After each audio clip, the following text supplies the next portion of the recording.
As I write this, we are waiting to see if the tax reform bill will pass the Senate and be signed into law. The Democrats on my feet are fit to be tied. I love that expression. To their minds, the bill is a gift to the wealthiest Americans. It's outrageous. To hear them talk about it, you'd think that old man Scrooge will wake up Christmas morning with a pile of money under his tree, while Tiny Tim will be forced to relinquish half of his bowl of figgy pudding to the tax man. This is how the propagandists of the left always talk about taxes. Let's get one thing straight at the outset. The federal government has no money of its own, and the money it gets from taxpayers is a confiscated portion of our money. Taking less of it is not a gift. If you come to my house and take a dozen eggs from my fridge and then hand one of them back to me, you are not giving me an egg. You are taking 11 eggs. Let's use eggs for a very basic analogy. Say that you're making 200,000 eggs a year, and I'm only making 20,000. At 30% egg tax, you're paying 60,000 eggs to the federal government every year, while I'm paying roughly nothing.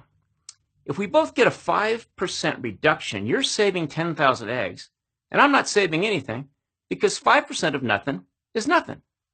The Democrats would call this a gift to you of 10,000 eggs. They wouldn't mention that you're still on the hook for 50,000 and that all the eggs are your eggs. Remember when Obama made his famous "you didn't build that" gaffe? The right portrayed him as saying that business owners did not build their businesses.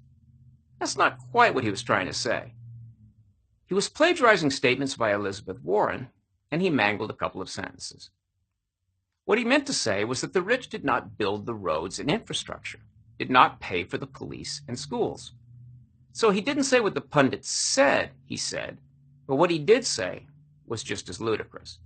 I don't know a soul in the top 1% or the top 5%, but I do know some people who are in the top 10%, and I know that their group pays 70% of the total tax burden. I belong to the bottom 50%. You know what we pay? All of us put together, roughly 77 million of us? Well, we pay 3% of the tax burden. What if I wanted to drive Interstate 10 from LA to the Atlantic, all 2,500 miles? Suppose that I was only entitled to drive the percentage of that road that the bottom 50% paid for. Well, I wouldn't even make it to Palm Springs. If I was only allowed to use 3% of I-10, I'd have to settle for a wild weekend in Beaumont.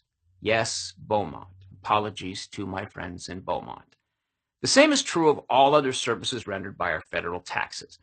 How do you feel about a trip to 3% of Yellowstone? How about trusting 3% of the military to protect us? You get the point. The rich are not using services paid for by the poor. The poor are using services paid for by the rich. Now, I have some doubts about a tax overhaul being job one at this particular moment. But let's not kid ourselves about who is paying for everything and who is riding for free.